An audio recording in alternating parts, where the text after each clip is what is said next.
कोई भी ऐसा व्यक्ति जिसने 12वीं पूरी कर ली है वो वकालत की पढ़ाई शुरू कर सकता है।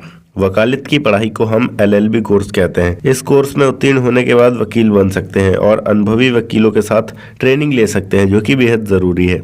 वैसे इस क्षेत्र में सफलता पाने के लिए आपकी सोच दूसरों से थोड़ी बहुत अलग होनी चाहिए और इसी के साथ में आपको इंग्लिश भाषा का अच्छा ज्ञान होना चाहिए और किसी भी मुद्दे पर आपका बहस करना आना चाहिए। एक वकील अपने क्लाइंट के कायदे कानून के अनुसार मार्ग दिखाते हैं और कानूनी पेपर तैयार करके उनकी हेल्प करते हैं, उनकी मदद करते हैं। जो भी उनका केस होता है उसके लिए दलीलें पेश करते हैं जज के सामने और उन्हें केस जिताने में मदद करते हैं। इसमें कई सारी कैटेगरी होती है, जैसे कि civil law, criminal law, income tax, family, constitution law, common law, administrative इत्यादि।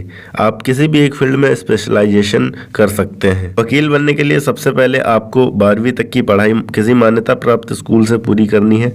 12वीं के बाद आपको क्लैट एग्जाम पास करके एलएलबी कोर्स में एडमिशन लेना है। 12वीं के बाद अगर आप एलएलबी कोर्स करते हैं तो ये 5 वर्ष का होगा, जिसे बीए एलएलबी कहा जाता है। यदि आप 12वीं के बाद ग्रेजुएशन कर लिए हैं और उसके बाद एलएलबी कोर्स करना चाहते हैं तो आप 3 साल का एलएलबी कोर्स कर सकते हैं, जो कि एक बैचलर कोर्स है। वकालत के लिए अगर हम कोर्सेज की बात करें तो बैचलर ऑफ लॉ मतलब कि LLB, integrated undergraduate degrees की अगर हम बात करें तो BA LLB, BSc LLB, BBA LLB, BCom LLB जो कि 5 साल के होते हैं, और मास्टर ऑफ लॉस एलएलएम जो 1 से 2 साल का होता है, या master of business law, doctor of psychology यानी कि पीएचडी, इंटीग्रेटेड एमबीएल एलएलबी या फिर एमबीए एलएलबी जिसे कहा जाता है, ये 3 वर्ष का होता है। हम क्लैट की बात करते हैं कि क्लैट क्या होता है। अगर देश के अच्छे और टॉप कॉलेज में एलएलबी की पढ़ाई करना चाहते हैं तो आपको क्लैट यानी कि कॉमन लॉ एडमिशन टेस्ट परीक्षा पास करनी होगी। देश के टॉप यूनिवर्सिटी में एडमिशन पाने के लिए ये टेस्ट होता है। क्लैट के लिए क्वालिफिकेशन क्या चाहिए इसकी बात करते हैं।